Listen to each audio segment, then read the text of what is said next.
সুপ্রিয় শিক্ষার্থীবৃন্দ, উত্তর বাংলা কর্তৃক আয়োজিত অনলাইন ক্লাসে তোমাদের স্বাগত জানাচ্ছি। আজকে অনার্স চতুর্থ বর্ষের শিক্ষার্থীদের সামাজিক পরিবর্তন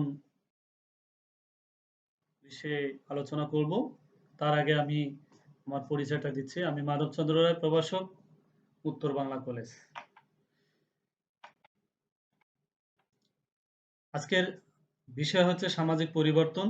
আলোচ্য বিষয় পুঁজিবাদ কি, পুঁজিবাদের বৈশিষ্ট্যসমূহ। আমরা প্রথমে জানব পুঁজিবাদ কাকে বলে।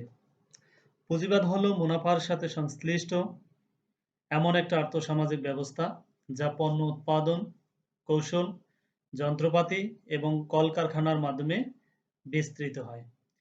এ প্রসঙ্গে এস.ডি.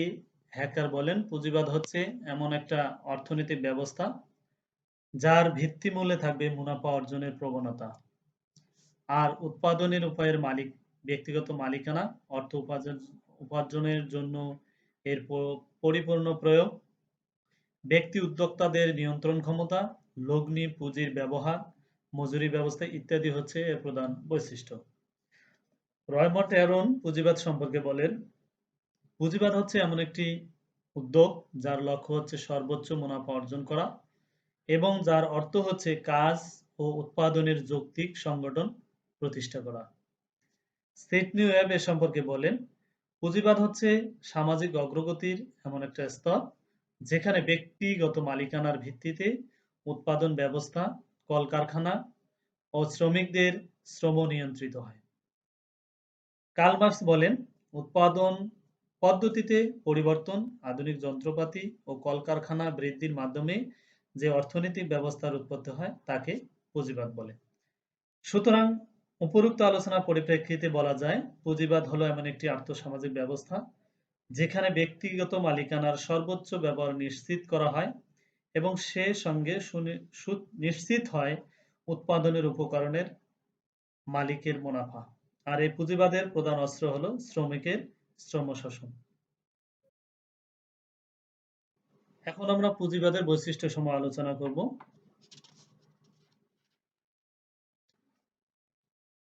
পুঁজিবাদের বৈশিষ্ট্য সমূহ, প্রথমে হচ্ছে ব্যক্তিগত মালিকানায় উৎপাদন। পুঁজিবাদের পূর্ব শর্ত হচ্ছে ব্যক্তিগত মালিকানায় উৎপাদন করা। শিল্প, কলকারখানা তথা উৎপাদনের উপকরণ, পুঁজি সবকিছু ব্যক্তিগত মালিকানায় থাকে। অর্জিত মুনাফা ভোগ করে ব্যক্তি, তাই উৎপাদনের প্রতিটি ক্ষেত্রে ব্যক্তিগত নিয়ন্ত্রণ অনিবার্য। বাজারের জন্য উৎপাদন। পুঁজিবাদী উৎপাদনের প্রধান লক্ষ্য হলো বাজারে বিক্রয়ের উদ্দেশ্যে উৎপাদন করা। ব্যক্তিগত ভোগ বিলাস কিংবা উপহার উপটৌকন নয়, বাজারে বিক্রয়ের মধ্য দিয়ে মুনাফা অর্জনই পুঁজিবাদী উৎপাদনের মূল উদ্দেশ্য। জনসাধারণের জন্য উৎপাদন। উৎপাদিত পণ্য দেশ তথা বিশ্বের যত বেশি সংখ্যক মানুষের হাতে পৌঁছে দেওয়া যায় ততই লাভ। এটি পুঁজিবাদী উৎপাদনের মূল মন্ত্র। ব্যাপকভাবে বাজারজাতকরণের মাধ্যমে সম্ভব সর্বাধিক সংখ্যক মানুষের কাছে পণ্য পৌঁছে দেওয়া হচ্ছে পুঁজিবাদী উৎপাদন ব্যবস্থার অন্যতম প্রধান উদ্দেশ্য। টাকার জন্য উৎপাদন। পুঁজিবাদে মুদ্রার বিকল্প নেই। ইউরোপে পুঁজিবাদ সামন্ত অর্থনীতি থেকে পুঁজি হিসাবে প্রচুর মুদ্রার অধিকারী হয়। উদ্বৃত্ত উৎপাদন ও শোষণের মাধ্যমে জমিদার ভূস্বামীরা সংগৃহীত ফসল মুদ্রার বিনিময়ে বাজারজাত করত। যৌক্তিক আমলাতান্ত্রিক সংগঠন। পুঁজিবাদে যৌক্তিক ও আমলাতান্ত্রিক সংগঠন ক্রিয়াশীল। প্রতিটি ক্ষেত্রেই এ বিষয়গুলো অনুসৃত হয়। আবেগ ও ঐতিহ্যের কোনো স্থান নেই পুঁজিবাদে। তাই উৎপাদন দপ্তর, বাজার ব্যবস্থাপনা প্রতিটি ক্ষেত্রে যৌক্তিক এবং আমলাতান্ত্রিক সংগঠন বিদ্যমান। যান্ত্রিক ও বৈজ্ঞানিক প্রক্রিয়া। পুঁজিবাদী উৎপাদনে যান্ত্রিক ও বৈজ্ঞানিক প্রক্রিয়া অনুসৃত হয়। বস্তুত পুঁজিবাদী উৎপাদনকে ঘিরেই আধুনিক যন্ত্র সভ্যতা ও বিজ্ঞানের বিকাশ সাধিত হয়েছে। তাই উৎপাদনের প্রতিটি ক্ষেত্রে যান্ত্রিক ও বৈজ্ঞানিক প্রক্রিয়ার প্রয়োগ ও অনুসৃত হয়। মুক্ত শ্রমিক। দাস যুগে মানুষ স্বাধীন ছিল না, সামন্ত যুগে মানুষ স্বাধীন ছিল বটে, কিন্তু তাদের শ্রমও স্বাধীন ছিল না।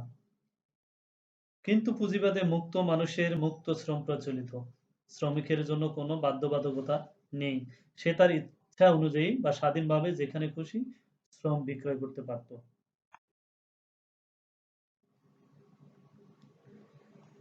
শ্রম শোষণ। পুঁজিবাদী উৎপাদন ব্যবস্থার উৎপাদনে মূল ভূমিকা পালনকারী শ্রেণীটি হলো শ্রমিক শ্রেণী। কিন্তু উৎপাদন যন্ত্রের মালিক বিভিন্ন কৌশলে শ্রমিককে তার ন্যায্য পাওনা থেকে বঞ্চিত করে। এক্ষেত্রে মার্ক্সবাদীদের বক্তব্য হলো পুঁজিবাদী উৎপাদন ব্যবসায়ে উৎপাদনের উপকরণের মালিক শ্রমিকের শ্রমকে চুরি করে বা উদ্বৃত্ত মূল্য শোষণ করে। শ্রেণী সংগ্রাম। পুঁজিবাদ সমাজে ব্যাপক ধনবৈষম্য ও মুখোমুখি দুটি শ্রেণীর সৃষ্টি করে। এর একটা হলো বুর্জোয়া শ্রেণী বা পুঁজিপতি শ্রেণী, অপরটি হলো প্রলেতারিয়েত শ্রেণী বা শ্রমিক শ্রেণী। পুঁজিপতি বা বুর্জোয়া শ্রেণী শ্রম শোষণের মাধ্যমে সম্পদের পাহাড় গড়ে তোলে এবং শ্রমজীবী শ্রেণী সর্বহারায় পরিণত হয়। মার্ক্সবাদীদের মতে এর অনিবার্য ফলশ্রুতি হলো শ্রেণী সংগ্রাম। নতুন সমাজ দর্শন। পুঁজিবাদের আরেকটা বিশেষত্ব হলো এই যে পুঁজিবাদ বিভিন্ন বিষয় বা বিশেষ সমাজ দর্শনের জন্ম দেয় বা সমাজ দর্শনে পরিবর্তন আনে। গণতন্ত্র, স্বাধীনতা, বুদ্ধির মুক্তি, প্রতিযোগিতা, আইনের শাসন ইত্যাদি বিষয়গুলো পুঁজিবাদী দর্শনের ভিত্তি। অবাধ প্রতিযোগিতা। অবাধ প্রতিযোগিতা পুঁজিবাদের অন্যতম প্রধান বৈশিষ্ট্য। এই প্রতিযোগিতায় কেবল যোগ্যতারাই টিকে থাকবে, অযোগ্যরা হারিয়ে যাবে। বাজার দখলের প্রতিযোগিতা বিভিন্ন উৎপাদক গোষ্ঠী ও ব্যবসায়ী প্রতিষ্ঠানের মধ্যে নিরন্তরভাবে চলতে থাকবে। ব্যক্তিগত সম্পত্তির ধারণা। পুঁজিবাদ দৃঢ়ভাবে বিশ্বাস করে যে ব্যক্তিগত সম্পত্তির মানুষের প্রাকৃতিক ও স্বাভাবিক অধিকার।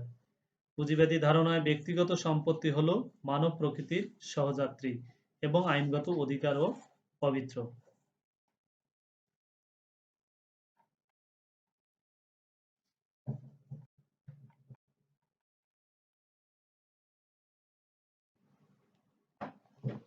মালিক শ্রেণীর স্বার্থ সংরক্ষণ।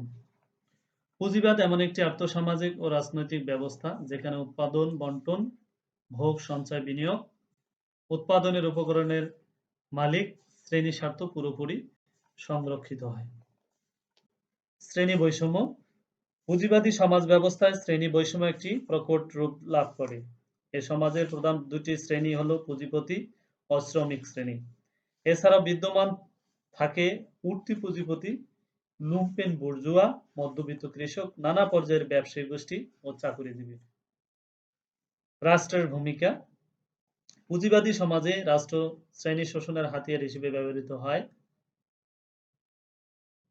এ প্রসঙ্গে এঙ্গেলস বলেন, শ্রেণী বিরোধ নিয়ন্ত্রণের জন্য রাষ্ট্রের জন্ম হয়েছিল এবং শ্রেণী বৈষম্য সংঘাতের মাধ্যমে রাষ্ট্রের জন্ম হয়েছিল। উৎপাদন ক্ষেত্রে বিশৃঙ্খলা, মুক্ত বা অবাধ প্রতিযোগিতা এবং অধিক মুনাফা অর্জনে হলো পুঁজিবাদের মূলনীতি। অনেক সময় দেখা যায় যে অধিক মুনাফা লাভের আশায় এবং অবাধ প্রতিযোগিতার সুযোগ নিয়ে উৎপাদক প্রয়োজনের অতিরিক্ত পণ্য উৎপাদন করে বসে। এতে উৎপাদন ব্যবস্থায় স্থিতিশীলতা নষ্ট হয় এবং উৎপাদন ক্ষেত্রে বিশৃঙ্খলার সৃষ্টি হয়। সম্পদের যুক্তিসিদ্ধ ব্যবহার। প্রাক পুঁজিবাদী সমাজগুলোতে সম্পদ যথেচ্ছভাবে ব্যবহৃত হতো, যেমন রাজা বা সামন্ত প্রভুরা বিপুল পরিমাণ সম্পদ ভোগ বিলাস ও নানা অনুৎপাদনশীল কার্যক্রমে ব্যয় করত। কিন্তু পুঁজিবাদী অর্থ ব্যবস্থায় এসে সম্পদের অপচয় কম হয়, তেমনি আবার সম্পদের যথার্থ ও যুক্তিসিদ্ধ ব্যবহারও নিশ্চিত হয়। গতিশীল আর্থসামাজিক ব্যবস্থা। প্রাক পুঁজিবাদী সমাজগুলোতে যেমন সম্পদের যুক্তিসিদ্ধ ব্যবহার ছিল, তেমনি সেই সমাজের গতিশীল আর্থসামাজিক ব্যবস্থাও বিদ্যমান ছিল। পুঁজিবাদ একটা গতিশীল আর্থসামাজিক ব্যবস্থার জন্ম নেয়। অবাধ প্রতিযোগিতা, রাষ্ট্রীয় নিয়ন্ত্রণ হ্রাস, মেধা ও যোগ্যতা ও দক্ষতার মূল্যায়ন, নবনব প্রযুক্তির উদ্ভাবন, সম্পদের যৌক্তিক ব্যবহার, প্রভৃতি কারণে এদিকে যেমন দ্রুত অর্থনৈতিক অগ্রগতি সাধিত হয়, তেমনি সামাজিক ক্ষেত্রগুলো ব্যাপক গতিশীলতা পরিলক্ষিত হয়। ভোক্তার স্বার্থ রক্ষা। পুঁজিবাদী উৎপাদন ব্যবসায়ে বিভিন্ন উৎপাদক ও ব্যবসায়ী প্রতিষ্ঠানের মধ্যে অবাধ প্রতিযোগিতা হয় বলে তারা উৎপাদিত পণ্য মানসম্মত করতে এবং যথাসম্ভব কম মূল্যে বাজারে ছাড়তে বাধ্য হয়। তাছাড়া উৎপাদনকারীরা জনগণের চাহিদা ও তৃপ্তির প্রতি দৃষ্টি রেখে উৎপাদন করে। এতে ভোক্তারা তাদের চাহিদা মতো বা পছন্দ মতো পণ্য পেয়ে থাকে। সুপ্রিয় শিক্ষার্থীবৃন্দ, আজকে এই পর্যন্ত। আশা করি বাড়িতে তোমরা সবাই সুস্থ আছো, ভালো আছো। বাইরে গেলে অবশ্যই মাস্ক পরে যাবে। এই প্রত্যাশা রেখে সকলকে ধন্যবাদ জানিয়ে শেষ করছি। ধন্যবাদ সকলকে।